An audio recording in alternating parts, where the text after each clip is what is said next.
I'm not sure why I'm doing this. It's late. I'm in my jammies. I don't wear a jacket to bed, but I always remember where I was, when I heard a new Pearl Jam song or CD. Last time it was I was exercising in my one-bedroom apartment. Nothing wrong with one-bedroom apartments, but my ex-girlfriend's chinchilla lived with me. So this is much better. This is what I want to remember for this one, speaking to you. And someone did request this. This is for Santiago Maturana, and of course, for you, the song that came out 52 minutes ago, Dance of the Clairvoyants.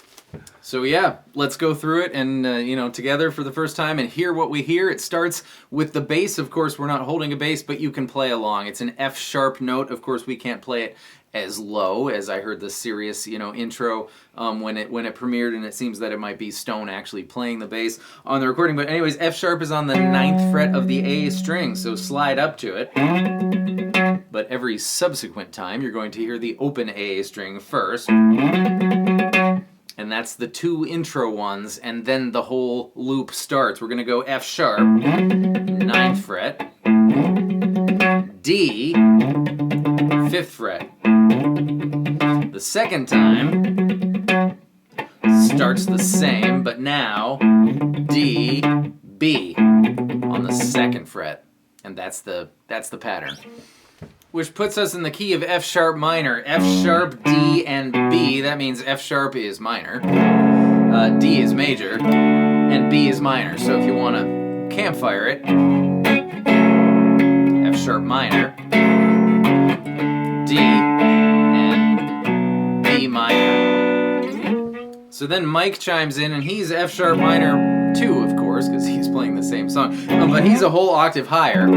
So instead of 2 and 4, you're thinking about 14 and 16, and you're thinking about the F sharp minor pentatonic scale, which is going to be 14, 17, 14, 16, 14, 16, 14, 16, 14, 17, 14, 17, and I'll go through the first 8 chunks in excruciating detail and point out some, choice things that I hear. But as long as you're in F sharp minor, whatever you do here is going to sound great. So just get the feel for it and then kind of do your thing if you tire of the excruciating detail. But let's do E14 and give it a little slide up. And then we're going to get the octave on D16, followed by E14, D16, and then here's a neat little move. We're going to get G14, B14, and E17. So we've got the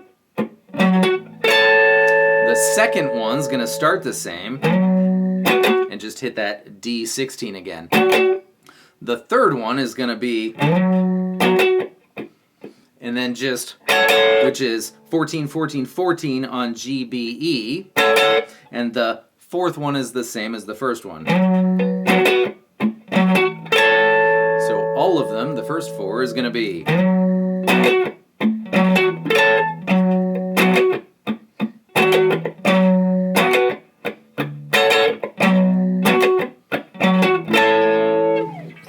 didn't have the confidence to really go after that. Here we go. There we go.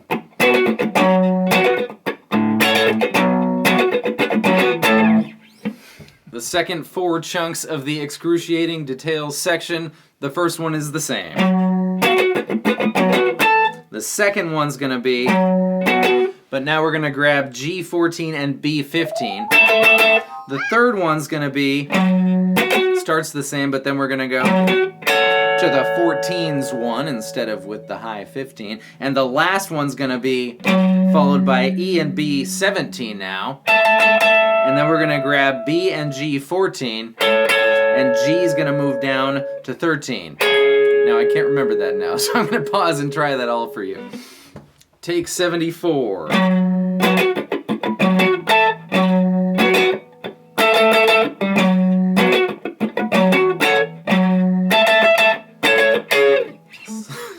The chords to the chorus are B minor, D, F sharp minor, and E.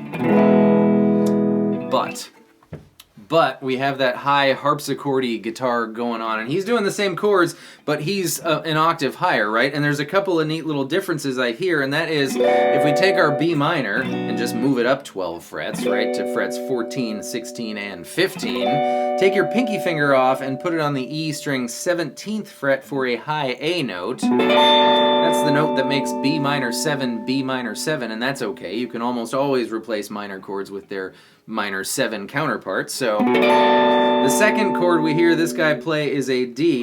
By the way, this screams stone to me, so that is my official guess. A D major 7, 12, 14, 14, 14.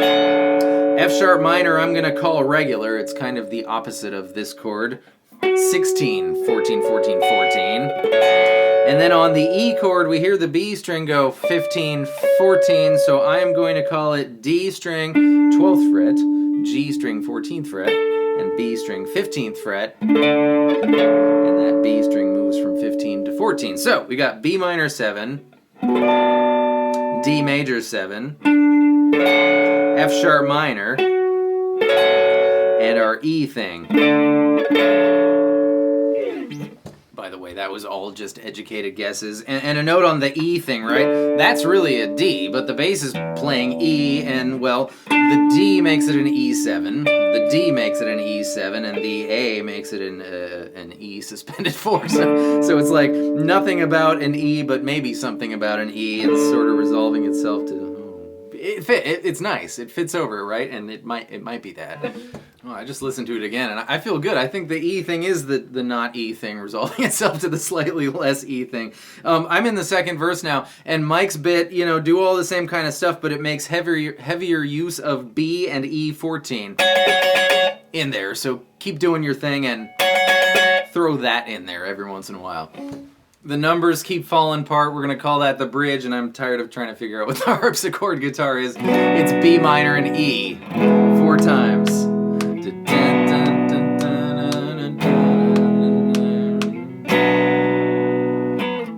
But I'm only going to do 3. You have to imagine the 4th one. And then we're in the breakdown after that part, and Mike gets a little more straightforward with his... That's the 14, 14 with the high 17 note in there. I believe he does that one twice. And then he switches to 17, 17 on E and B.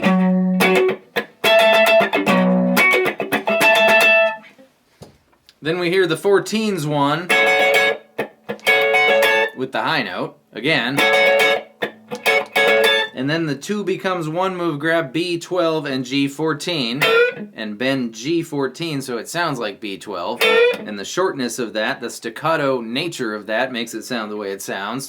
And followed by the 2 F sharp note octaves we know so well. So...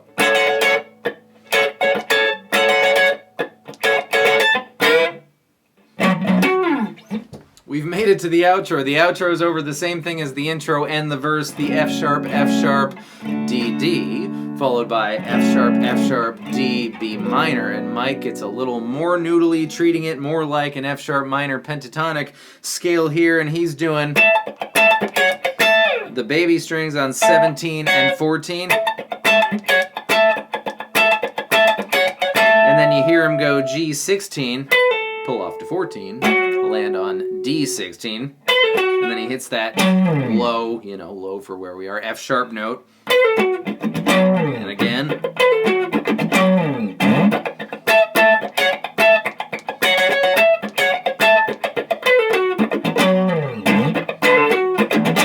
and that's it, we did it! Dance of the Clairvoyants, the song that now came out, oh my god, it must be 2.5 hours ago, but this has been an amazing time. Thank you so much for joining me for this one. This was really exciting and fun. I was debating to go to sleep and do it tomorrow, but then I just got too excited and I knew I wouldn't sleep anyways, so here we are with the Kermies in the middle of the night. My family's asleep. Thank you so much for being here. I will see you next time with more stuff. Happy New Pearl Jam.